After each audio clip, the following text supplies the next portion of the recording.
Lord. വേഗം വരുന്ന കർത്താവായ യേശുക്രിസ്തുവിന്റെ നാമത്തിൽ എല്ലാ വിശുദ്ധന്മാർക്കും സ്നേഹവന്ദനം.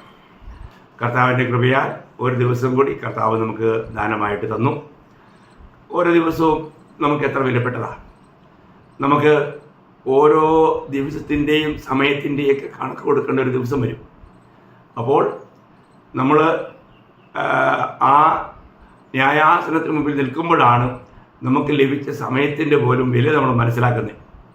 അതുകൊണ്ട് വില ഏറ്റവും കൂടുതൽ മനസ്സിലാക്കുന്നത് ഒളിമ്പിക്കിലൊക്കെ ഓടുന്നവർക്കാണ്. ഒരു സെക്കൻഡിൻ്റെ വ്യത്യാസത്തിലായിരിക്കും ചിലപ്പോൾ ഒന്നാമത്തെ സ്ഥാനം നഷ്ടപ്പെടുന്നത്. അപ്പോൾ ഒരു സെക്കൻഡ് വേണ്ട, അതിനേക്കാളും ചെറിയൊരവസ്ഥയിൽ പോലും മാറ്റം ഉണ്ടാകാം. അപ്പോൾ അവർക്ക് അതിൻ്റെ ആ സമയത്തിൻ്റെ ഗൗരവം മനസ്സിലാവും. നമ്മൾ പലപ്പോഴും നമ്മുടെ സമയങ്ങളൊക്കെ ഒരുപാട് വ്യർത്ഥമാക്കാറുണ്ട്. വ്യർത്ഥമാക്കല്ലേ, നമുക്ക് ലഭിച്ചിരിക്കുന്ന ഈ ചെറിയൊരു ആയുസ് നിത്യതയ്ക്ക് വേണ്ടി ഒരുങ്ങാൻ തന്നതാണ്. അതുകൊണ്ട് സമയം നമുക്ക് തക്കത്തിൽ ഉപയോഗിക്കാം. നമ്മുടെ സമയം ദൈവത്തോട് കൂടെ ചെലവഴിക്കാം. ഒരു ക്രിസ്ത്യാനിയുടെ ജീവിതം കർത്താവിനോട് കൂടെയുള്ള ജീവിതമാണ്. എപ്പോഴും കർത്താവിൻ്റെ കൂട്ടായ്മ, കർത്താവിനോട് കൂടെ ജീവിക്കുന്ന നടക്കുന്ന ഒരു ജീവിതം എത്ര ധന്യമാണെന്നറിയാമോ? ഓക്കെ, നമുക്ക് വിഷയത്തിലേക്ക് വരാം. ഞാൻ കഴിഞ്ഞ ദിവസം നിങ്ങളോട് പറഞ്ഞല്ലോ, ഇനി നമ്മൾ പഠിക്കാൻ പോകുന്നത് നമ്മുടെ ദേഹീയ രക്ഷയെക്കുറിച്ചാണ്, നമ്മുടെ പ്രാണൻ്റെ രക്ഷ. അപ്പോൾ അതാണ് ഇന്ന് മുതൽ തുടങ്ങുന്ന ഈ ക്ലാസ്. ഇത് വളരെ നീണ്ടൊരു ക്ലാസ്സാണ്. വളരെ ആഴമായി നമ്മൾ മനസ്സിലാക്കേണ്ട, പഠിപ്പിക്കേണ്ട ഒരു വിഷയമാണ്. ഇന്ന് സഭകളിൽ പഠിപ്പിക്കാത്ത ഒരു വിഷയമാണ്. ഒരു ആവശ്യമില്ലാത്ത വിഷയങ്ങളിൽ സമയം കളഞ്ഞുകൊണ്ട് അത്യന്താപേക്ഷിതമായ വിഷയങ്ങളെ തള്ളിക്കളയുന്ന ഒരു കാലഘട്ടത്തിൽ നമ്മളായിരിക്കുക. അതുകൊണ്ട് നമുക്ക് നമ്മുടെ പ്രാണൻ്റെ രക്ഷ, നമ്മുടെ ദേഹി രക്ഷിക്കപ്പെട്ടത് എങ്ങനെ എന്നുള്ളതാണ് ഇനിയുള്ള തുടർമാനമായ ദിവസങ്ങളിൽ നമ്മുടെ വിഷയം. ദേഹി രക്ഷിക്കപ്പെടുന്നത് എങ്ങനെ? ഞാൻ അതിന് ആധാരമായിട്ട് നിങ്ങൾക്ക് ഒരു വാക്യം ഞാൻ വായിച്ച് കേൾപ്പിക്കാം. യാക്കോബിൻ്റെ ലേഖനം 1-ാം അധ്യായം 21 മുതൽ 23 വരെയുള്ള വാക്യങ്ങളാണ് ഞാൻ വായിക്കുന്നത്. യാക്കോബ് 1:21 മുതൽ 23 വരെ. ആകയാൽ എല്ലാ അഴുക്കും ദുഷ്ടതയുടെ ആധിക്യവും വിട്ട് നിങ്ങളുടെ ആത്മാക്കളെ രക്ഷിപ്പാൻ ശക്തിയുള്ളതും ഉൾനട്ടതുമായ വചനം സൗമ്യതയോടെ കൈക്കൊള്ളുവിൻ. എങ്കിലും വചനം കേൾക്ക മാത്രം ചെയ്തുകൊണ്ട് തങ്ങളെ തന്നെ ചതിക്കാതെ അതിനെ ചെയ്യുന്നവരായി ഇരിപ്പിൻ. ഒരുത്തൻ വചനം കേൾക്കുന്നവനെങ്കിലും ചെയ്യാത്തവനായിരുന്നാൽ അവൻ തൻ്റെ സ്വാഭാവിക മുഖം കണ്ണാടിയിൽ നോക്കുന്ന ആളോട് ഒക്കുന്നു. അപ്പോൾ ഇവിടെ യാക്കോബ് വളരെ ഗഹനമായൊരു വിഷയം നമ്മളോട് പറയുക. നമ്മുടെ മലയാള പരിഭാഷയിൽ ഒരു ചെറിയൊരു തെറ്റുണ്ട് കേട്ടോ, അത് ഞാൻ അവിടെ ഒന്ന് ഓർപ്പിക്കാം.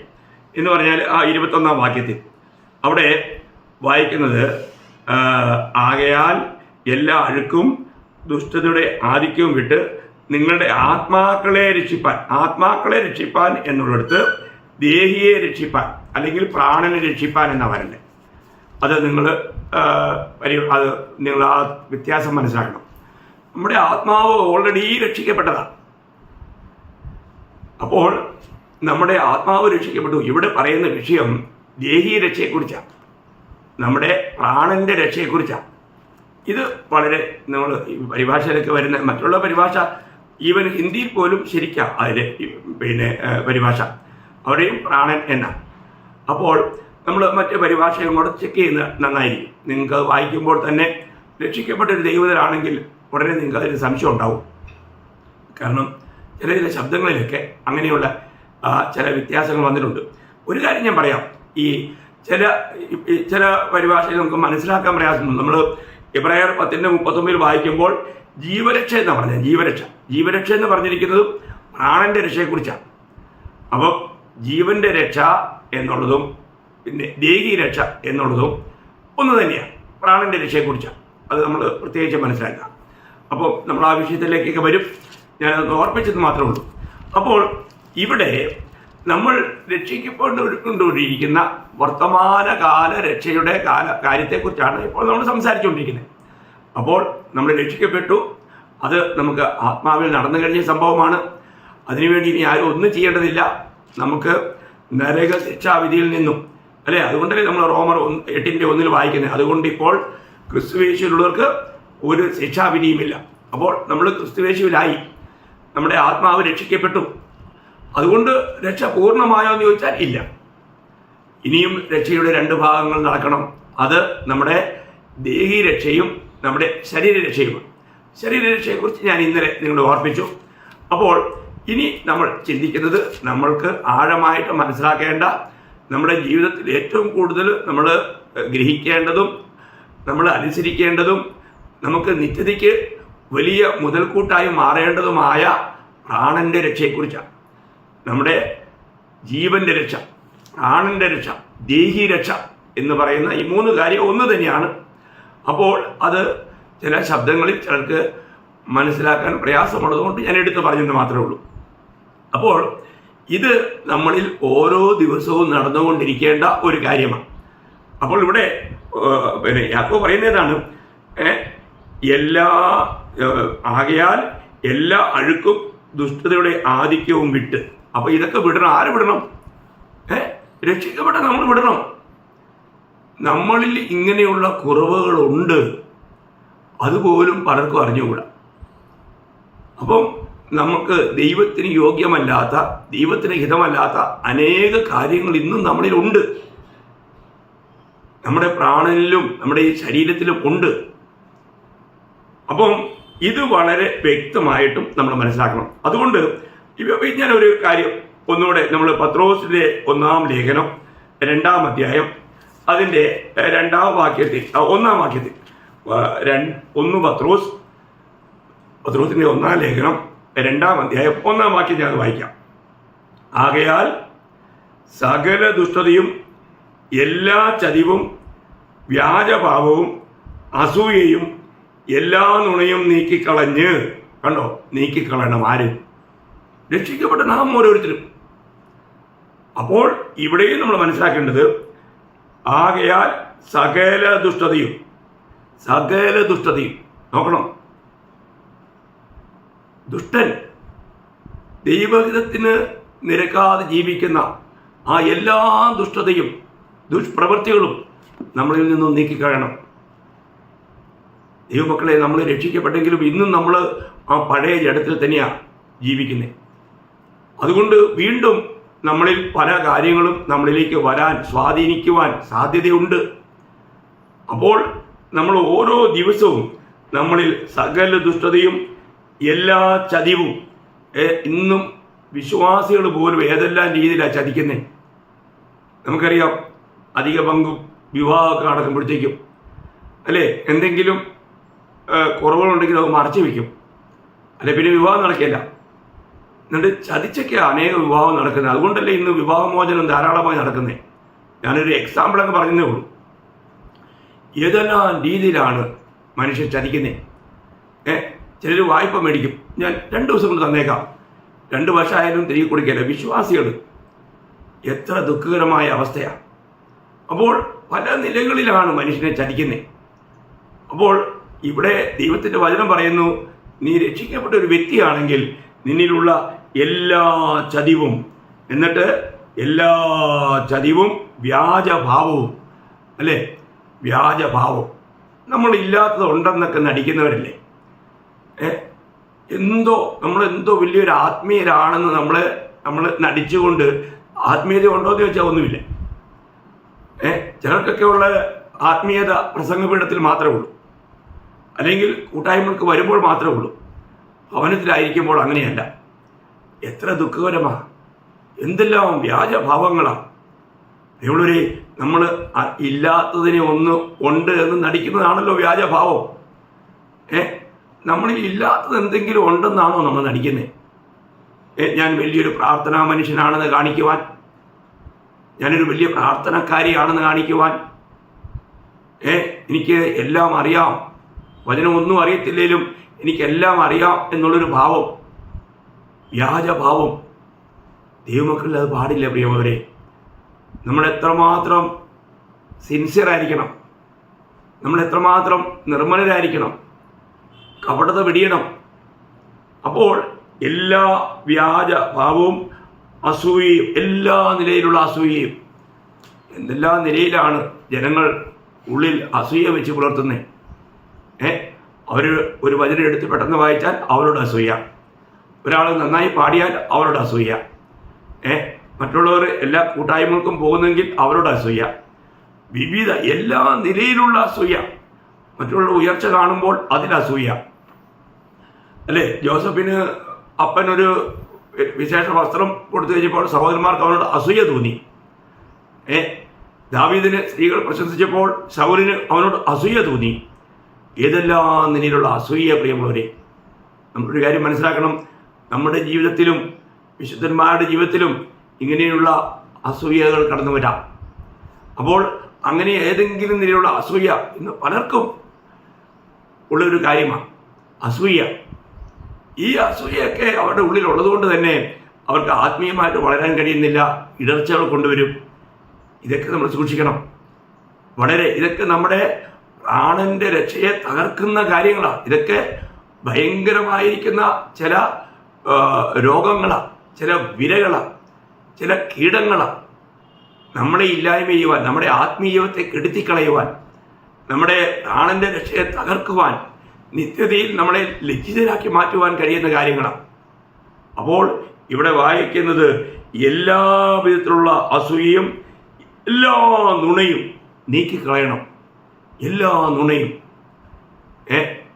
ചില വിശുദ്ധന്മാരെന്ന് പറയുന്നവരോട് ജീവിതത്തിൽ എത്ര പ്രാവശ്യം സത്യം പറഞ്ഞിട്ടുണ്ടെന്ന് ചോദിച്ചാൽ അത്ഭുതമായിരിക്കും. അവർ എണ്ണി പറയും. കാരണം ജീവിതത്തിൽ വളരെ അല്പമേ അവർ സത്യം പറയാറുള്ളൂ. പ്രിയമുള്ളവരെ, അങ്ങനെയാണോ?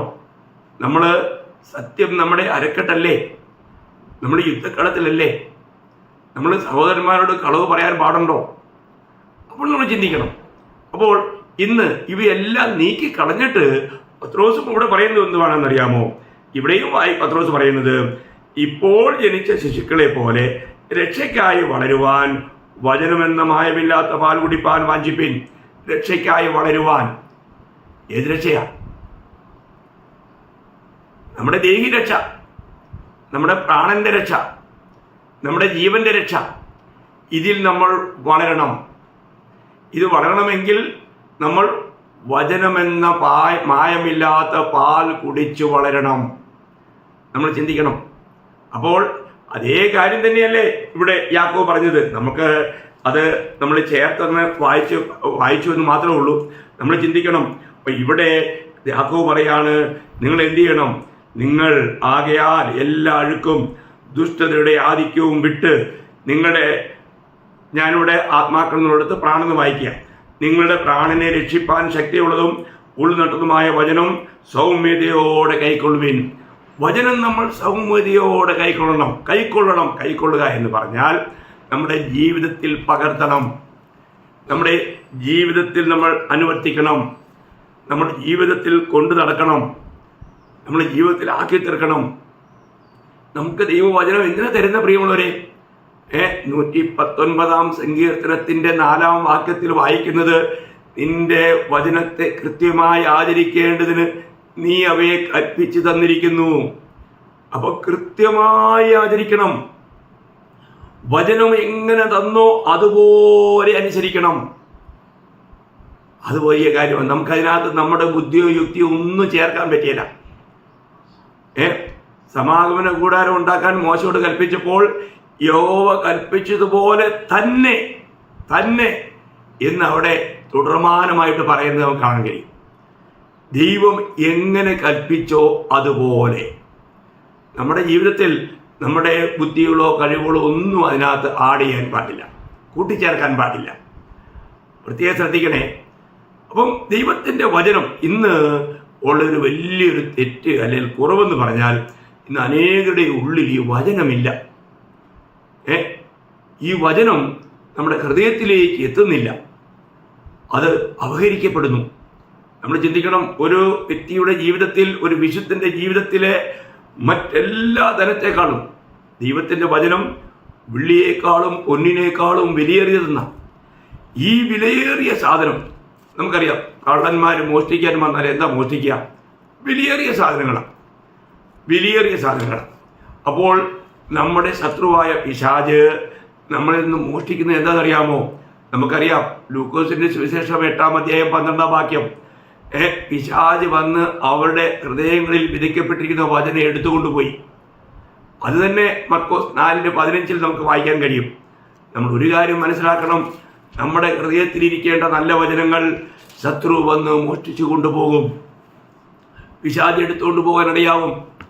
പ്രിയമുള്ളവരെ, നമ്മുടെ ഹൃദയത്തിൽ ഈ വചനം എഴുതപ്പെടണം. അത് വായിക്കാൻ കഴിയാതെ ഒന്നും എഴുതപ്പെടണം എന്ന് പറഞ്ഞാൽ നമ്മളെ വായിക്കുന്നവർക്ക് അത് പഠിക്കാൻ കഴിയണം, നമ്മുടെ ജീവിതത്തിൽ അത് വെളിപ്പെടുത്തുവാൻ കഴിയണം.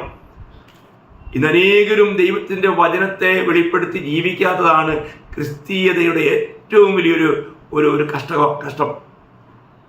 ദൈവത്തിൻ്റെ വചനം വെളിപ്പെടുത്തി ജീവിക്കുന്ന ഒരു ജീവിതം നമുക്കായിത്തീരുവാൻ കഴിയണം. ഇന്ന് നമ്മുടെ ജീവിത പ്രമാണമുണ്ട് എന്ന് നമ്മളെ സ്വയം പരിശോധിക്കണം. നമ്മൾ 2 കൊരിന്ത്യർ 3:3 വായിക്കുന്നത് നിങ്ങൾ ക്രിസ്തുവിൻ്റെ പത്രമെന്നാണ്. നിങ്ങൾ ക്രിസ്തുവിൻ്റെ പത്രം. അത് മഷി കൊണ്ടല്ല, ദൈവത്തിൻ്റെ ആത്മാവിനാൽ നിങ്ങളുടെ മാംസളമായ ഹൃദയഭിത്തിയിൽ എഴുതിയിരിക്കുകയാണ്. ഓ, എത്ര മനോഹരം! നമ്മുടെ ഹൃദയം അങ്ങനെ ആയിരുന്നില്ല, എന്നാൽ നമുക്ക് അങ്ങനെ ഒരു ഹൃദയം ദൈവം നമുക്ക് തന്നു എന്നാണ് യെഹെസ്കേൽ പ്രവചനം 36:26 വായിക്കുന്നത്. കല്ലായുള്ള നമ്മുടെ ഹൃദയം മാറ്റി മാംസളമായൊരു ഹൃദയം നമുക്ക് തന്നു. നമ്മുടെ ഹൃദയം കല്ലായിരുന്നു. എങ്ങനെ കല്ലായി? എബ്രായർ 3:13 പാപത്തിന്റെ ചതിയാൽ ഹൃദയം കഠിനപ്പെട്ടു പോയിരുന്നു. പാപത്തിന്റെ ചതിയാൽ കഠിനപ്പെട്ട ഹൃദയം, ആ ഹൃദയത്തിൽ ദൈവത്തിന്റെ വചനം എഴുതാൻ കഴിയാഞ്ഞതുകൊണ്ട് ദൈവം എന്ത് ചെയ്തു? വീണ്ടും ജനനത്തിന്റെ സമയത്ത് നമ്മൾ കർത്താവിനെ രക്ഷിതാവായി കൈക്കൊണ്ടപ്പോൾ അതേ സമയത്ത് തന്നെ പാപപങ്കുലമായിരുന്ന ആ ഹൃദയത്തെ, നമ്മുടെ ഹൃദയത്തിന്റെ വ്യക്തമായ ചിത്രം എക്സ്റേ എടുത്ത് ദൈവം വെച്ചിട്ടുണ്ട്. നിങ്ങൾക്കറിയാം, മർക്കോസ് 7:21-23 വരെയുള്ള വാക്യം. എന്തെല്ലാം പാപത്താൽ നിറയപ്പെട്ട മലിനസമായിരുന്ന ഒരു ഭയങ്കര ഹൃദയം. നിങ്ങളത് വായിച്ചു നോക്കണം. ഏത്? മർക്കോസ് 7:21-23 വരെയുള്ള വാക്യം. അപ്പോൾ ഞാനെല്ലാം എടുത്തപ്പോൾ വായിക്കുന്നില്ല, കാരണം നമുക്ക് അതിന് മാത്രം ഇത് എത്ര പറഞ്ഞാലും തീരെയില്ലാത്ത വിഷയമാണ്. വലിയൊരു ആഴമായ വിഷയത്തിലേക്ക് നമ്മൾ വന്നിരിക്കുക.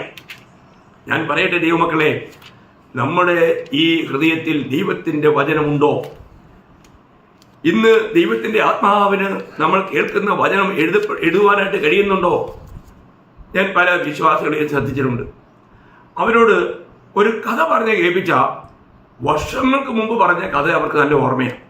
എന്നാൽ 1 മണിക്കൂർ മുമ്പ് പറഞ്ഞ വചനം ചോദിച്ചാൽ, നിങ്ങൾ കുറച്ച് മുമ്പ് എന്നാ വചനം കേട്ടെ, അയ്യോ, അന്നേരം അവർ തല ചൊറിയുന്ന കാണാൻ അവർക്കൊന്നും ഓർമ്മയില്ല. എത്ര ബലഹീനതയല്ലേ, എത്ര വലിയ കുറവാണ് ഈ മക്കളെ. നമ്മൾ കേൾക്കുന്ന വചനങ്ങൾ നമുക്ക് ശ്രദ്ധിച്ച് കേൾക്കാൻ കഴിയുന്നുണ്ടോ? അത് നമ്മുടെ ഹൃദയഭിത്തിയിൽ എഴുതുവാൻ തക്കവണ്ണം പരിശുദ്ധാത്മാവിന് കഴിയുന്നുണ്ടോ? ആ നിലയിൽ നമ്മുടെ ഹൃദയം ഒരുക്കപ്പെട്ടിട്ടുണ്ടോ? നമുക്കറിയാം, ഈ വിത്ത് വിതയ്ക്കുന്ന ഉപമയിൽ ഈ വചനം വന്ന് വീഴുന്നതിൻ്റെ അവസ്ഥ 4 അവസ്ഥകളാണ് അവിടെ പറഞ്ഞിരിക്കുന്നത്. ഒന്ന് വഴിയരികിൽ വീണു, ഒന്ന് പാറമേൽ വീണു, ഒന്ന് മുള്ളിനിടയിൽ വീണു, ഒന്ന് നല്ല നിലത്ത് വീണു. നമ്മൾ വചനം കേൾക്കാനിരിക്കുമ്പോൾ നമ്മുടെ ഹൃദയത്തിൻ്റെ അവസ്ഥ എങ്ങനെയാണ്? ഒരു ഒരുക്കപ്പെട്ട ഹൃദയത്തോടു കൂടി ദൈവത്തിൻ്റെ ആത്മാവ് ഇന്ന് എന്നോട് സംസാരിക്കണം എന്നുള്ള ആഗ്രഹത്തോടു കൂടി എനിക്കിനിയും മാറ്റങ്ങൾക്ക് ആവശ്യമുണ്ട്, എനിക്കിനിയും തകരപ്പെടേണ്ട ആവശ്യമുണ്ട്, നുറുക്കപ്പെടേണ്ട ആവശ്യമുണ്ട്, ഞാൻ ഇന്നും ഒന്നും ആയിട്ടില്ല എന്നുള്ളൊരു ബോധം നമ്മളെ ഭരിക്കുന്നുണ്ടോ? കർത്താവ് നമ്മളോട് സംസാരിക്കുവാൻ നമ്മൾ ആഗ്രഹിക്കുന്നുണ്ടോ? നമുക്കറിയാം, വെളിപ്പാട് പുസ്തകത്തിലെ 7 സഭയോടും പറയുമ്പോൾ അവിടെ 7 സഭയോടും എടുത്തു പറയുന്നൊരു കാര്യമുണ്ട്. ഞാൻ നിന്റെ പ്രവൃത്തി അറിയുന്നു, എനിക്ക് നിന്നെ അറിയാം. അയ്യോ, നമ്മുടെ ഇരിപ്പും എഴുന്നേൽപ്പും നടപ്പും കിടപ്പും നമ്മുടെ വിചാരങ്ങളും നമ്മുടെ ആഗ്രഹങ്ങളും നമ്മുടെ സംസാരങ്ങളും എല്ലാം കാണുകയും കേൾക്കുകയും അറിയുകയും ചെയ്യുന്ന ഒരു ദൈവം, ആ പിതാവായ ദൈവത്തെ നമ്മൾ ഇന്ന് ബഹുമാനിക്കുന്നുണ്ടോ? വാസ്തവത്തിൽ നമ്മുടെ ഓരോ കാര്യങ്ങളും നന്നായി അറിയുന്ന ആ ദൈവത്തിൻ്റെ ദൃഷ്ടിയിൽ നമ്മുടെ ജീവിതം ഇന്ന് എപ്രകാരമാണ് ദൈവമക്കളെ? നമ്മൾ ദൈവത്തിൻ്റെ വചനം കേട്ട് പ്രമാണിക്കുന്നതിൽ എത്രമാത്രം ഉത്സുകരാണ്. നമ്മളതാ മനസ്സിലാക്കണ്ടേ, നമ്മുടെ ദൈവവചനത്തോടുള്ള നമ്മുടെ പ്രതിപത്തി. അപ്പം ഓരോ ദിവസവും നമ്മൾ എന്ത് ചെയ്യണം? നമ്മൾ ദൈവത്തിൻ്റെ വചനം കേട്ട് ചെയ്യുന്നവരായിരിക്കണം. നമ്മൾ കേട്ട് ചെയ്യുന്നുണ്ടോ? നമ്മളെ കേൾപ്പിക്കുന്നത് ചെയ്യാൻ വേണ്ടിയിട്ടാണ്, കൃത്യമായിട്ട് ചെയ്യാൻ വേണ്ടിയിട്ടാണ്. നമ്മൾ ചെയ്യുന്നുണ്ടോ?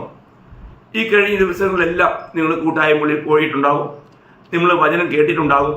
ആ വചനത്തിലൂടെ നിങ്ങൾ ചെയ്യേണ്ട കാര്യങ്ങൾ പലതും ദൈവാത്മാവ് നിങ്ങളെ ഓർപ്പിച്ചിട്ടുണ്ടാകും.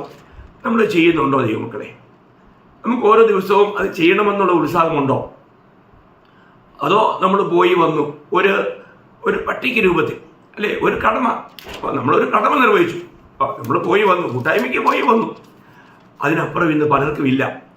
ഇന്ന് പലർക്കും ദൈവവചനത്തോടുള്ള ആ പ്രതിപത്തി നഷ്ടപ്പെട്ടിരിക്കുന്നു. അപ്പോൾ അവരുടെ പ്രാണന്റെ രക്ഷ നടക്കുന്നില്ല.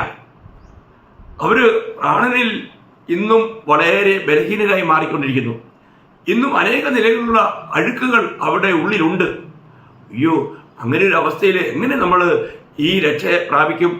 എങ്ങനെ നമുക്ക് നിത്യതയ്ക്ക് വേണ്ടി കർത്താവിൻ്റെ കരങ്ങളിൽ ഉപയോഗിക്കപ്പെടാൻ കഴിയും?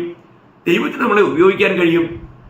നമ്മുടെ പ്രാണന്റെ രക്ഷയുടെ മേലാണ് ദൈവത്തിന് നമ്മുടെ മേൽ സ്വാധീനം ചെലുത്തുവാനും ഉപയോഗിക്കുവാനും കഴിയുന്നത്. അത് പ്രത്യേകം ശ്രദ്ധിക്കണം. അതുകൊണ്ട് തന്നെ ഈ പ്രാണന്റെ രക്ഷയെ നമ്മൾ വളരെ വിശദമായിട്ട് മനസ്സിലാക്കണം, ശരിയായ നിലയിൽ മനസ്സിലാക്കണം. ഇല്ലെങ്കിൽ നമുക്ക് നിത്യതയിൽ ലജ്ജിതരാകേണ്ടി വരും. രക്ഷിക്കപ്പെട്ട ഒരു വ്യക്തി ഒരിക്കലും നരകത്തിലേക്ക് പോകുമെന്ന് ഞാൻ പറയുകയില്ല. കാരണം രക്ഷദാനമാണ്, അത് കൃപയാൽ നമുക്ക് ലഭിച്ചതാണ്, അതൊരിക്കലും നഷ്ടമാകുന്നില്ല. എന്നാൽ നമ്മുടെ ദേഹീരക്ഷയോടുള്ള ബന്ധത്തിൽ ദേഹീരക്ഷയിൽ നമുക്ക് വളരാൻ കഴിഞ്ഞില്ല എങ്കിൽ നിത്യതയിൽ നമുക്ക് പ്രതിഫലങ്ങൾ നഷ്ടപ്പെടും, നമുക്ക് ലഭിക്കേണ്ട തേജസ് നഷ്ടപ്പെടും, നമുക്ക് ലഭിക്കേണ്ട സ്ഥാനമാനങ്ങൾ നഷ്ടപ്പെടും, നമുക്ക് ലഭിക്കേണ്ട കിരീടങ്ങൾ നഷ്ടപ്പെടും. അങ്ങനെ അനേക നഷ്ടങ്ങളുടെ ഒരു വലിയ കണക്കായിരിക്കും നമുക്ക് ഉണ്ടാകാൻ പോകുന്നത്. അതൊക്കെ തുടർമാനമായ ക്ലാസ്സുകളിൽ ഞാൻ നിങ്ങൾക്ക് വിശദീകരിച്ചു തരാം. അപ്പോൾ ഒരു കാര്യം നിങ്ങൾ ഓർക്കണമേ, ഇന്ന് ദൈവത്തിൻ്റെ വചനം നമ്മുടെ ഉള്ളിലുണ്ടോ? നമ്മുടെ ഹൃദയത്തിലുണ്ടോ? നമുക്കറിയാം 119 സങ്കീർത്തനം 11 വാക്യം, ഞാൻ നിനക്കെതിരെ പാപം ചെയ്യാതിരിക്കേണ്ടതിന് നിന്റെ വചനം എൻ്റെ ഹൃദയത്തിൽ സംഗ്രഹിച്ചിരിക്കുന്നു. എന്തൊരു പ്രയോഗമാ! ഞാനിതെല്ലാം ഹൃദയത്തിൽ സൂക്ഷിക്കുന്നു. ഇങ്ങനെയാ ദൈവമക്കളെ നമുക്ക് യഥാർത്ഥമായിട്ട് ഒരു ജയാളിയായിട്ട് ജീവിക്കാൻ കഴിയുന്നേ. ദൈവത്തിൻ്റെ വചനം നമ്മുടെ ഉള്ളിൽ നമ്മൾ സംഗ്രഹിക്കണം, നമ്മുടെ ഹൃദയത്തിൽ നമ്മൾ സംഗ്രഹിക്കണം. ആ വചനം നമ്മൾ സംഗ്രഹിച്ച് വെക്കുന്നില്ല എങ്കിൽ അവിടെ പിന്നെ പാപം വസിക്കുവാനിടയായിത്തരും. വീണ്ടും നമ്മുടെ ഹൃദയം കഠിനമാകാനിടയായിത്തീരും. നമ്മുടെ പ്രാണന്റെ രക്ഷയൊക്കെ നമുക്ക് ഉള്ള സാധ്യതകൾ നഷ്ടമാകും. അപ്പോൾ ഈ വചനം, അതുകൊണ്ടല്ലേ പൗലോസ്ലീഹ കൊളോസ്യ ലേഖനം 3-ാം അധ്യായം 15-ാം വാക്യത്തിൽ പറയുന്നുണ്ട്, ക്രിസ്തുവിന്റെ വചനം ഐശ്വര്യമായി നിങ്ങളുടെ ഹൃദയങ്ങളിൽ വസിക്കട്ടെ. അങ്ങനെ ഐശ്വര്യമായി അല്ലെങ്കിൽ ധാരാളമായി മനസ്സിലാക്കുക. ഈ ദൈവത്തിന്റെ വചനം നമ്മുടെ ഹൃദയത്തിൽ ധാരാളമായി വസിക്കുന്നുണ്ടോ? നമുക്ക് ഈ വചനത്തിൽ നിലനിൽക്കാൻ കഴിയുന്നുണ്ടോ? അപ്പോൾ യാക്കോബോട് പറയുന്ന കാര്യം, നിങ്ങൾ ഈ വചനം സൗമ്യതയോടെ കൈക്കൊള്ളുവീൻ, എങ്കിലും വചനം കേൾക്ക മാത്രം ചെയ്തുകൊണ്ട് തങ്ങളെ തന്നെ ചതിക്കാതെ അതിനെ ചെയ്യുന്നവരായി ഇരിപ്പിൻ. അപ്പൊ നമ്മൾ വചനം കേട്ടിട്ട് അതിനെ ചെയ്യുന്നില്ലെങ്കിൽ നമ്മളെ തന്നെ ചതിക്കുന്നു എന്നാ. അയ്യോ, ആകപ്പാടെ ഒരു ചതിയുടെ ലോകമാണ്. അപ്പോൾ നമ്മൾ വചനം കേട്ടിട്ട് ചെയ്യുന്നില്ലെങ്കിലോ നമ്മളെ തന്നെ ചതിക്കുന്നു എന്നാ. അപ്പൊ നമ്മൾ പലപ്പോഴും കൂട്ടായ്മയ്ക്ക് പോയിട്ട് എന്ത് ചെയ്യുക? നമ്മളെ തന്നെ ചതിച്ചോണ്ടിരിക്കുക. ഒരു വ്യക്തി നമ്മളെ ചതിച്ചാൽ നമുക്ക് എന്ത് ദുഃഖമായിരിക്കും അല്ലേ? നിശ്ചയമായിട്ടും അല്ലേ, അവൻ എന്നെ ചതിച്ചു എന്ന് ചിലർ പറയാറില്ലേ ദുഃഖത്തോടു കൂടി. അങ്ങനെയാണെങ്കിൽ ദൈവമക്കളെ, നമ്മളെ തന്നെ ചതിക്കുക എന്ന് പറഞ്ഞാൽ അത് എന്തൊരു കടും കയ്യാ. നമ്മളെ തന്നെ ചതിക്കുന്നവരാണോ? അതോ നമ്മൾ വചനം കേട്ട് ചെയ്യുന്നുണ്ടോ? നമുക്കറിയാം കർത്താവിൻ്റെ മലയിലെ ഗിരിപ്രഭാഷണം എന്ന് പറയുന്ന ആ മഹാപ്രഭാഷണം, ലോകത്തിൽ എല്ലാവരും വളരെ ആഗ്രഹിക്കുന്നതും ശ്രേഷ്ഠമായിട്ട് എണ്ണുന്നതുമായ ഗിരിപ്രഭാഷണം, അത് സംഗ്രഹിക്കുന്ന സമയത്ത്, അവസാന സമയത്ത് ആ മത്തായി 27-ാം അധ്യായം 24 മുതൽ 27 വരെയുള്ള വാക്യം കർത്താവ് പറഞ്ഞ എന്തുവാ? എൻ്റെ ഈ വചനങ്ങളെ കേട്ട് ചെയ്യുന്നവനൊക്കെയും പാറമേൽ അടിസ്ഥാനമിട്ട് ഭവനം പണിത മനുഷ്യനോട് ബുദ്ധിയുള്ള മനുഷ്യനോട് തുല്യൻ. അപ്പോൾ പാറമേൽ അടിസ്ഥാനമിട്ട് ബുദ്ധിയുള്ള മനുഷ്യൻ, അവൻ പണിത ഭവനം, മഴ വന്നു, വെള്ളപ്പൊക്കമുണ്ടായി, കാറ്റടിച്ചു, അത് വീണില്ല, അത് പാറമേലടിസ്ഥാനമുള്ളതായിരുന്നു. അപ്പം ക്രിസ്തു എന്ന പാറമേൽ, ദൈവത്തിന്റെ വചനമാകുന്ന ഈ പാറമേൽ അടിസ്ഥാനപ്പെട്ട് നമ്മുടെ ജീവിതം പണിതാൽ ഏത് പ്രതികൂലത്തെയും നമുക്ക് അതിജീവിക്കുവാനായിട്ട് കഴിയും. വളരെ ലളിതമായി അത് കഴിയും. നമ്മൾ മനസ്സിലാക്കണം. എന്നാൽ ഈ വചനം കേട്ടിട്ട് ചെയ്യാത്തവനെ കുറിച്ച് അവിടെ എന്താ പറഞ്ഞേ? ഈ വചനം കേട്ടിട്ട് ചെയ്യാത്തവനെ കുറിച്ച് പറഞ്ഞത് അവൻ പോഷണ, അവൻ മണലിന് മേലെ പണിതേ. മഴ വന്നു, വെള്ളപ്പൊക്കമുണ്ടായി, കാറ്റടിച്ചു, അത് വീണു. അതിൻ്റെ വീഴ്ച വലുതായിരുന്നു. നമ്മൾ ചിന്തിക്കണം. നമ്മളിതൊക്കെ വളരെ ഗഹനമായി മനസ്സിലാക്കേണ്ട ഒരു കാര്യമല്ലേ ദൈവമക്കളെ? ദൈവം നമ്മളെ വചനം കേൾപ്പിക്കുന്നത് അത് കേട്ട് അനുസരിക്കാൻ വേണ്ടിയിട്ടാണ്. ഇത് മഹാരാജാവിൻ്റെ കൽപ്പനയാണ്, ദൈവത്തിൻ്റെ വചനമാണ്. അപ്പോൾ ഈ വചനം നമ്മൾ ഓരോ ദിവസവും കേട്ട് അനുസരിക്കുന്നതനുസരിച്ചാണ് നമ്മുടെ പ്രാണന്റെ രക്ഷ. ഈ രക്ഷയിൽ വളരുവാൻ നമ്മൾ വചനം കേട്ട് അനുസരിക്കുന്നവരായിരിക്കണം. അപ്പം ഇവിടെ യാക്കോബ് പറയുകയാണ്, നിങ്ങളെ തന്നെ ചതിക്കാതെ അതിനെ ചെയ്യുന്നവരായി ഇരിപ്പിൻ. ഒരുത്തൻ വചനം കേൾക്കുന്നവൻ എങ്കിലും ചെയ്യാത്തവനായിരുന്നാൽ അവൻ തൻ്റെ സ്വാഭാവികമോ കണ്ണാടിയിൽ നോക്കുന്ന ആളോടൊക്കുന്നു. അവൻ തന്നെത്താൻ കണ്ട് പുറപ്പെട്ടു, താൻ ഇന്നരവുമായിരുന്നു എന്ന് ഉടനെ മറന്നുപോകുന്നു. എത്ര ദുഃഖകരമായ ഒരു അനുഭവമാണ്. പ്രിയമുള്ളവരെ, നമ്മൾ കേൾക്കുന്ന വചനം അത് കേട്ട് അതിൽ രസിക്കാൻ വേണ്ടിയല്ല, അതിനെ മറന്നു കളയാൻ വേണ്ടിയുള്ളതല്ല, അത് നമ്മുടെ പ്രായോഗിക ജീവിതത്തിലാക്കി തീർക്കാനുള്ളതാണ്. അതുകൊണ്ട് ഈ ദൈവത്തിൻ്റെ വചനത്തെ നമ്മൾ ഒരിക്കലും നിസ്സാരവൽക്കരിക്കരുതേ. ഇതിൻ്റെ ഗൗരവം മനസ്സിലാക്കണമേ. കർത്താവ് നമ്മളെ തനിക്ക് വേണ്ടി വിളിച്ച് വേർതിരിച്ചു എന്നുള്ളത് തന്നെ എത്ര വിലപ്പെട്ട കാര്യമാണ്. അങ്ങനെയാണെങ്കിൽ നമ്മുടെ ജീവിതത്തിൽ ദൈവവചനത്തിനുള്ള പ്രാധാന്യം നമ്മൾ മനസ്സിലാക്കണം. വീണ്ടും ജനിച്ചത് ദൈവവചനത്താലാണ്. അപ്പോൾ ഈ വചനം തന്നെ നമ്മൾ ഭക്ഷിക്കണം, അതിനെ നമ്മൾ പാലായി കുടിക്കണം, ആഹാരമായി നമ്മൾ ഭക്ഷിക്കണം. ഈ വചനത്തെ നമ്മൾ എത്രമാത്രം കരുതണം. അതുകൊണ്ട് ഈ വചനത്തോട് യാതൊരു രീതിയിലും നമ്മൾ ഒരു നിസ്സഹകരണം ചെയ്യരുത്. അതിനെ നമ്മൾ നമ്മുടെ ജീവിതത്തിൽ അത് പകർത്തുവാൻ, അത് ജീവിതത്തിലാക്കി തീർക്കുവാൻ നമ്മൾ ഉത്സാഹിക്കണം. നമ്മളിതൊരു ആരംഭമാവട്ടോ. ഒരുപാട് കാര്യങ്ങൾ നമുക്ക് ഇതിലൂടെ പറയണം. നമ്മുടെ ദേഹീരക്ഷ, നമ്മുടെ പ്രാണന്റെ രക്ഷ, നമ്മുടെ ജീവന്റെ രക്ഷ, ഈ രക്ഷയിലൂടെയാണ് നിത്യതയ്ക്ക് വേണ്ടി നമുക്ക് ശരിയായ വണ്ണം നമുക്ക് കാര്യങ്ങളെ നേടുവാൻ കഴിയുന്നത്, നമ്മൾ ധന്യരായി മാറുന്നത്, നമ്മൾ ശ്രേഷ്ഠരായി മാറുന്നത്, നമുക്ക് അനേക പ്രതിഫലങ്ങൾക്ക് പ്രാപ്തരായിത്തീരുന്നത്, യോഗ്യരായിത്തീരുന്നത് ഈ വചനം പ്രമാണിക്കുന്നതിലൂടെ, ദേഹീ രക്ഷയിലൂടെയാണ്.